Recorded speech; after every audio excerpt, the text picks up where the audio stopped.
In 2017, in St. Louis, a guest approached the table, the Asian art table, midday. I recall all three specialists being excited. We were in the presence of a wonderful, partially gilt bronze Bodhisattva. I think it's a Bodhisattva. It's a figure of the Buddha, and this is a repose position. It has gilt, but it's worn off. There's a missing arm. I thought it was so beautiful, I didn't mind the damage. There was a local person who was a colorful character in Kirkwood, so I really wanted to get to his garage sale. I rushed out, and the dealers had been there for 2 days before, so I thought everything good would be gone. But when I saw this, I thought it was so beautiful, I just grabbed it. May I inquire what you paid for it?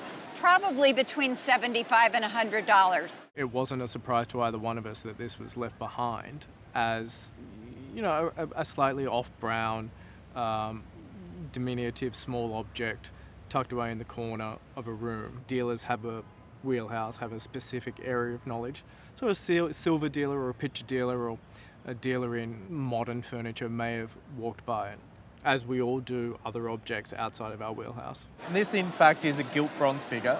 Beautifully seated, one shoe, Bodhisattva of insight. Beautiful drapery, this ribbon work, very fine reticulated hands, wonderful rope and jewelry work. There is a Rubenesque or a chubby quality to the face, which is indicative of the age and period. It's a beautiful face of compassion. When those in my industry look at a Buddhist work of art or a Buddhist bronze or devotional objects, faces are important. They should be executed in a serene expression. These are objects of worship. They're often elevated.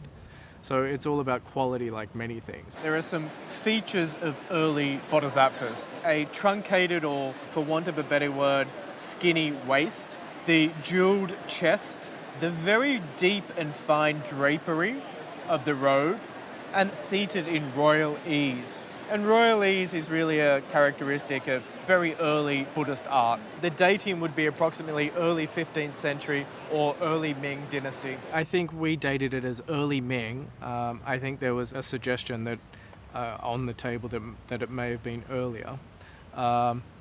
We dated it as early 15th century. Stylistically, there are characteristics that are carried over from century to century. So early works of art can be difficult to date at times. The consensus is that it did have a base. The base that is often associated and cast with these objects is a post and then a similar conforming lotus base. So it's raised, it's revered, it's elevated, as a Buddha should be. We would not be surprised if the original base had a inscription, and that it's possible that base may have had an imperial inscription. Yes, you're missing a hand. Yeah. Yes, you're missing an arm. Any idea what it may be worth in today's market after what I've said?